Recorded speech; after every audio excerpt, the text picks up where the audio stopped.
SIR और election commission को vote बढ़ाने के लिए काम करना चाहिए कि वोट बढ़ें। और मैंने जैसा कहा और फिर कहता हूं कि यूपी में 3 करोड़ से ज्यादा वोट कटने जा रहे हैं। अगर आप सोचें 3 करोड़ वोट अगर कट जाएंगे और बीजेपी इलेक्शन कमीशन मिलकर के ये साजिश कर रहे हैं कि जहां जहां बीजेपी हारी है वहां पर वोट ज्यादा काट दें, तो ये तो साजिश है। लोकतंत्र में, डेमोक्रेसी में साजिश है। और ये एसआईआर नहीं है, एसआईआर के बहाने एनआरसी है।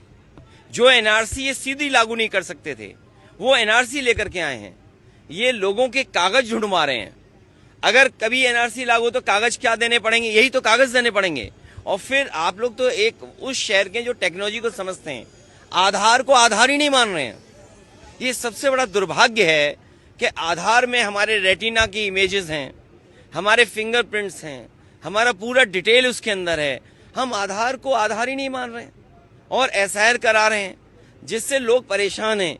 इन्होंने नोटबंदी में परेशान किया, जीएसटी से उद्योगपतियों को परेशान किया, कोविड में परेशान किया और अब एसआईआर से परेशान कर रहे हैं। क्या सोच सकते हैं आप यूपी में 3 करोड़ से ज्यादा वोट कट जाए? तो ये कैसी डेमोक्रेसी है? अगर हमें वोट ही नहीं डालेंगे हम, तो फिर लोकतंत्र को कैसे बचाएंगे? अभी हम बाबा साहब भीमराव अम्बेडकर जी की प्रतिमा देखते हुए आ रहे थे।